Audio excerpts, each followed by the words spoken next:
दोस्तों क्या आपको पता है कि अपडेट के बाद बैटल रॉयल के अंदर रैंक पुश करना काफी ज्यादा आसान हो चुका है, क्योंकि मेरे को कुछ ऐसे कॉम्बिनेशंस के बारे में पता चला है जिनका यूज करके हर मैच के अंदर प्लस तो छोड़ो भाई, मैं बैटल रॉयल के अंदर भी लगातार मैचेस में बूया कर रहा हूँ। इसके लिए ज्यादा नहीं, मैंने बस ये 3 कॉम्बिनेशंस यूज किए हैं, जिसमें से ये पहला और तीसरा कॉम्बिनेशंस ऐसे हैं जिनको अगर आपने यूज कर लिया तो सामने वाले का रिएक्शन बिल्कुल ऐसा होगा। मुझे अपने घर जाना है। बाकी जो लोग मेरे सब्सक्राइबर्स हैं उनको तो पता ही होगा कि भाई जितने भी कॉम्बिनेशंस मैं बताता हूँ वो 100% वर्किंग होते हैं, और ये आप ही लोग मुझे बताते हो। चलिए फिर बात करते हैं आज के हमारे फर्स्ट कॉम्बिनेशन के बारे में, जिसके अंदर आपको सबसे पहले यूज करना है फॉर्ड प्लस एंटोनियो की एबिलिटी को। अब जैसे कि आप सभी को पता है कि अपडेट के बाद फॉर्ड की एबिलिटी को नर्फ कर दिया है, लेकिन फिर भी ये आपका 30 HP रिकवर करता है, जिसके साथ अगर आपके पास एंटोनियो की एबिलिटी होगा तो आपके पास एक्स्ट्रा 50 HP होगा। और साथ ही अगर आपके पास वेस्ट HP बूस्टर या फिर वेस्ट एनलार्जर भी होता है तो उससे आपको 20 एक्स्ट्रा HP और मिलता है, जिससे आपको क्या बेनिफिट मिल सकता है यहाँ पर देखो। तो यहाँ पर मेरे सामने एक बंदा होता है जो कि मेरे साथ ही जोन से निकल रहा होता है, लेकिन जैसे ही कवर से निकलकर मुझे मारने लगता है इसको मैं काफी गंदा डैमेज कर देता हूँ, जहाँ पर मेरे को भी डैमेज पड़ता है, लेकिन क्योंकि मेरे पास फॉर्ड और एंटोनियो की एबिलिटी होता है तो मेरा HP जल्दी से रिकवर हो जाता है। इसके बाद क्योंकि पहले से ये काफी डैमेज हो चुका था इसलिए जोन के डैमेज से ये डाउन हो जाता है। इसके बाद ऊपर मेरे को एक और बंदा दिखता है जिसको मारने से पहले यहाँ पर मैं कवर में जाने का ट्राई करता हूँ, लेकिन तब तक मेरे को वो काफी गंदा डैमेज कर देता है। लेकिन यहाँ पर देखो मेरे पास एंटोनियो का एक्स्ट्रा शील्ड पॉइंट था और साथ में फॉर्ड का भी एबिलिटी था, जिससे कि जैसे वो मेरे को डैमेज करता है तुरंत मेरा HP रिकवर होने लग जाता है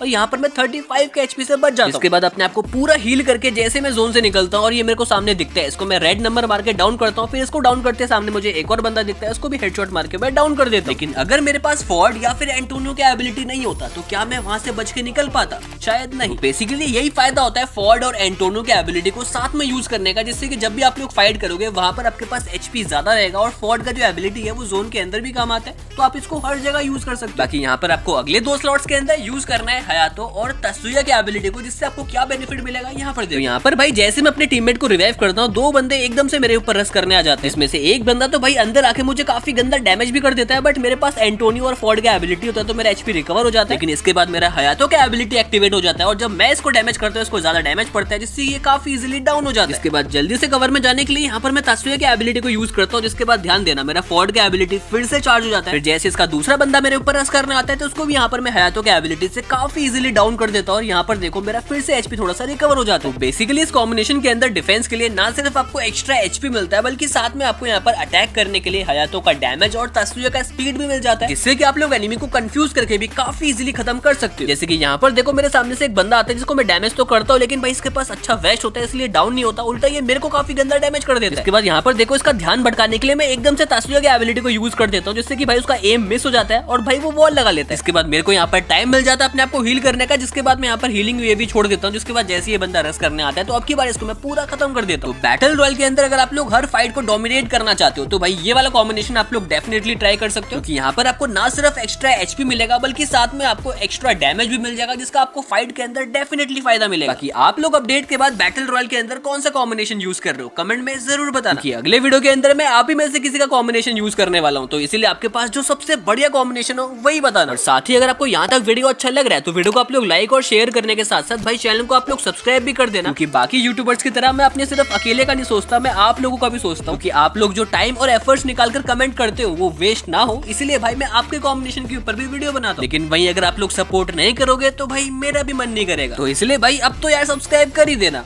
आगे जानने से पहले कि आपको भी फ्री फायर में डायमंड्स चाहिए तो विंजो ऐप अभी डाउनलोड करो, फ्री टूर्नामेंट्स खेलो और टॉप रैंक्स लाके डायमंड जीतो। और इतना ही नहीं दोस्तों, WinZO is back with a new avatar, one app, endless entertainment, ludo, carrom, SNL जैसे 100+ फ्री गेम और 1000 से भी ज्यादा Indian, Chinese, Korean TV shows, वो भी आपके भाषा में। 25 करोड़ लोग ऑलरेडी इस ऐप में हैं, जानते हो क्यों? क्योंकि इतना कुछ आप एक्सपीरियंस कर सकते हो केवल 2 रुपए के ट्रायल में। और इस ऐप की रेटिंग भी प्ले स्टोर और ऐप स्टोर में 4.5 स्टार की है। सिर्फ इतना ही नहीं, फुल सब्सक्रिप्शन लोगे तो गारंटी 25 कैरेट गोल्ड मिलेगा, 1 रुपए से 1 लाख तक का। विंजो है एंटरटेनमेंट का full Pitara with games and TV show. और बस यही नहीं, विंजो पे खेल के मिल सकता है आपको धोनी और कैरी से मिलने का मौका। सो अभी करो डाउनलोड और एक्टिवेट करो फ्री ट्रायल सिर्फ 2 रुपए में। तो अभी और क्या चाहते हो, अभी जाओ और डाउनलोड करो, लिंक आपको डिस्क्रिप्शन और पिन कमेंट में मिल जाएगा। चलिए फिर बात करते हैं हमारे अगले कॉम्बिनेशन के बारे में, जिसके अंदर आपको सबसे पहले यूज करना है क्रोनो के एबिलिटी को, जो कि आपको शील्ड प्रोवाइड करेगा, मतलब कि प्रोटेक्शन प्रोवाइड करेगा। जिसके बाद अगले स्लॉट के अंदर आपको यूज करना है वुल्फला के एबिलिटी को, जिससे जब आप एनिमी को हेडशॉट मारोगे एनिमी के ऊपर हेडशॉट डैमेज ज्यादा पड़ेगा, और वहीं जब एनिमी आपको हेडशॉट मारेगा आपके ऊपर डैमेज कम पड़ेगा, मतलब कि और ज्यादा प्रोटेक्शन। इसके बाद अपने बॉडी डैमेज को भी बढ़ाने के लिए यहाँ पर आपको अगले स्लॉट के अंदर यूज करना है मारो के एबिलिटी को, जिससे आप बिल्कुल ईवो गन की तरह अपने डैमेज को भी बढ़ा सकते हो अप टू 25%। मतलब कि भले ही आप लोग एनिमी को बॉडी शॉट मारो या फिर हेडशॉट मारो। एनिमी को डाउन करने के लिए 2-3 गोली इनफ होंगे। इसके बाद लास्ट स्लॉट के अंदर आपको यूज करना है लुकेटा के एबिलिटी को, जो कि बैटल रॉयल के अंदर काफी यूजफुल कैरेक्टर है, क्योंकि ये आपके एचपी को एनिमी से काफी ज्यादा बढ़ा देता है। जैसे कि यहाँ पर देखो, अभी मेरे पास एक भी शील्ड पॉइंट नहीं है, लेकिन जैसे मैं इस बंदे को डाउन करता हूँ यहाँ पर मेरे को 15 शील्ड पॉइंट मिल जाता है। जिसके बाद जब मैं दूसरे बंदे के ऊपर रश करके इसको डाउन करके इसको फिनिश करता हूँ, यहाँ पर देखो मेरा शील्ड पॉइंट 15 से 30 हो चुका है, मतलब कि मेरा हेल्थ बढ़ चुका है। और इसको आप लोग अप टू 45 तक लेकर जा सकते हो। और साथ में आपके पास वेस्ट एचपी बूस्टर या फिर वेस्ट एनलार्जर होगा तो उसको आप लोग 65 भी कर सकते हो, जिससे कि जब भी आप लोग फाइट करोगे वहां पर आपके पास एनिमी से काफी ज्यादा एचपी रहेगा, जिससे कि उस फाइट को आप लोग काफी इजीली निकाल पाओगे। और इन केस अगर आपके ऊपर थर्ड पार्टी होता है तो वहां पर आपके पास क्रोनो का एबिलिटी रहेगा, जिससे कि भले एनिमी के पास कोई सा भी एबिलिटी हो वो आपको आर पार मार ही नहीं पाएगा, लेकिन शील्ड से निकलकर आप उसको ऐसे काफी इजीली खत्म कर सकते हो। बेसिकली इस कॉम्बिनेशन के अंदर आपको एनिमी के ऊपर ज्यादा डैमेज देने के लिए मारो और वुल्फ्रा का एबिलिटी मिल जाएगा, जिससे कि आप लोग लॉन्ग रेंज फाइट या फिर शॉर्ट रेंज फाइट काफी इजीली अपने फेवर में ले सकते हो। क्योंकि साथ में आपको लुकेटा का भी एबिलिटी मिल जाएगा, मतलब कि एनिमी से आपके पास ज्यादा एचपी रहेगा, जिससे कि आपके पास हमेशा अपर हैंड रहेगा। इसके बाद सभी कैरेक्टर का फादर मतलब कि क्रोनो कैरेक्टर आपके साथ रहेगा, जिससे कि भले आपके साथ थर्ड पार्टी हो या फिर भले आप लोग 1v1 फाइट करो, वहां पर आप लोग ना सिर्फ एनिमी को कंफ्यूज कर सकते हो बल्कि साथ में उसके डैमेज को डॉज करके उसको काफी इजीली खत्म कर सकते हो। भले आपको थर्ड पार्टी से बचना हो, 1v1 फाइट निकालना हो या फिर फाइटिंग सिचुएशन के अंदर घुसकर मारना हो, तो भाई ये कॉम्बिनेशन हर जगह आपके काम आने वाला है। ओके, तो चलिए बात करते हैं हमारे थर्ड और आखिरी कॉम्बिनेशन के बारे में, जिसके अंदर आपको सबसे पहले यूज करना है हमारे न्यू नीरो कैरेक्टर को। क्योंकि नीरो कैरेक्टर भाई ना सिर्फ एनिमी का ग्लोबल बटन डिसेबल करता है बल्कि एनिमी को डैमेज भी करता है, वो भी 10-15 का नहीं भाई 100 तक का डैमेज कर सकता है। इसका यूज आपको कैसे करना है यहाँ पर देखो। तो यहाँ पर भाई एक बंदा मेरे सामने रिज के पास वॉल लगाकर खड़ा होता है, इसके ऊपर फायरिंग करते करते यहाँ पर मैं नीरो के एबिलिटी को रिलीज कर देता हूँ, जिसके बाद जैसे इसका वॉल फूटता है इसको मैं 4 गोली मारता हूँ, बाकी डैमेज यहाँ पर नीरो से पड़ जाता है और वो उसी से डाउन हो जाता है। साथ ही इसका एक और बेनिफिट देख लो, यहाँ पर मेरे सामने एक बंदा गाड़ी लेकर आता है, जिसके ऊपर फायरिंग करने से पहले यहाँ पर मैं नीरो के एबिलिटी को रिलीज कर देता हूँ, जिससे कि भाई उसको डैमेज भी पड़े और वो वॉल भी न लगा पाए। फिर प्लान के अकॉर्डिंग जैसे उसको डैमेज पड़ता है यहाँ पर मैं लॉन्चर से इसका वॉल फोड़ता हूँ और वॉल फोड़ते क्योंकि वो दूसरा वॉल नहीं लगा पाता, इसलिए उसको मैं तुरंत डाउन कर देता हूँ। तो ऐसे नीरो कैरेक्टर को आप लोग मल्टीपल जगह पर यूज कर सकते हो, एनिमी को डैमेज देने के लिए, उसका लोकेशन पता करने के लिए और साथ में उसका ग्लोबल डिसेबल करने के लिए आप इसको यूज कर सकते हो और फाइट को इजीली निकाल सकते हो। जिसके साथ अगले स्लॉट के अंदर आपको यूज करना है मोको के एबिलिटी को, जिससे कि जिस भी एनिमी को आप लोग डैमेज दोगे उसका लोकेशन आपको पता होगा, तो उसके ऊपर नीरो का एबिलिटी यूज करना और आसान हो जाएगा। जैसे कि यहाँ पर देखो इस घर के अंदर से मुझे साउंड आता है एनिमी का, लेकिन उसका मुझे लोकेशन पता नहीं होता, तो यहाँ पर मैं नीरो के एबिलिटी को रिलीज कर देता हूँ, जिससे कि जैसे उसको डैमेज पड़ने लगता है मोको से मुझे उसका लोकेशन पता चल जाता है। इसके बाद मैं आराम से घर के अंदर जाता हूँ और क्योंकि ये पहले से काफी डैमेज हो चुका होता है तो उसका वॉल फोड़ के इसको भी काफी इजीली खत्म कर देता हूँ। बाकी मोको के अलावा यहाँ पर अगले 2 स्लॉट्स के अंदर आपको जोसेफ और फॉर्ड के एबिलिटी को जरूर यूज करना है, क्योंकि अगर आप लोग जोसेफ के एबिलिटी को यूज करोगे तो नीरो के एबिलिटी के अंदर जाकर आप लोग वॉल यूज कर पाओगे, वहीं एनिमी यूज नहीं कर पाएगा। इससे कि स्पेशली शॉर्ट रेंज फाइट के अंदर आपको काफी बेनिफिट मिलने वाला है, क्योंकि जब भी आप लोग शॉर्ट रेंज के अंदर घुसोगे वहां पर नीरो के एबिलिटी को यूज करोगे तो उसके अंदर आप लोग तो वॉल यूज कर पाओगे लेकिन एनिमी अपना वॉल नहीं लगा पाएगा, जिससे कि फाइट को आप लोग एक तरफा निकाल पाओगे। और वहीं साथ में आपके पास फॉर्ड का एबिलिटी तो रहेगा, जिससे कि जैसे आपको डैमेज पड़ेगा तुरंत आपका 30 एचपी रिकवर हो जाएगा, तो इससे भी आपको फाइट के अंदर काफी ज्यादा बेनिफिट मिलेगा। तो भले ही लॉन्ग रेंज फाइट हो या फिर शॉर्ट रेंज के अंदर घुसकर मारना हो, ये कॉम्बिनेशन दोनों जगह पर काफी यूजफुल होने वाला है, क्योंकि नीरो के एबिलिटी को आप लोग लॉन्ग रेंज के अंदर भी यूज कर सकते हो और जोसेफ के साथ शॉर्ट रेंज के अंदर भी यूज कर सकते हो। बाकी जैसा आप सभी को पता है कि बैटल रॉयल में रैंक पुश करने के लिए हमें शॉर्ट रेंज फाइट भी करना पड़ता है, लॉन्ग रेंज फाइट भी करना पड़ता है और सर्वाइव भी करना पड़ता है। तो तीनों चीजों को ध्यान में रख के मैंने तीनों कॉम्बिनेशंस बनाए, तो उसका आप लोग टेंशन ही मत लेना। सो अभी के टाइम पर अगर आपको बैटल रॉयल के हर मैच के अंदर प्लस लगाना है या फिर मेरी तरह ऐसी हर मैच के अंदर लगातार बूया करना है, तो ये कॉम्बिनेशंस तो आप लोग डेफिनेटली यूज करना, लेकिन साथ में भाई मैंने कुछ बढ़िया से टिप्स एंड ट्रिक्स भी बताया जिनको यूज करके भी आप लोग बैटल रॉयल के अंदर काफी इजीली रैंक पुश कर सकते हो। इसके लिए आप लोग लेफ्ट वाले वीडियो को चेकआउट कर सकते हो और वहीं अगर आपको बैटल रॉयल के और भी कॉम्बिनेशंस के बारे में जानना है तो आप लोग राइट वाले वीडियो को चेकआउट कर लेना।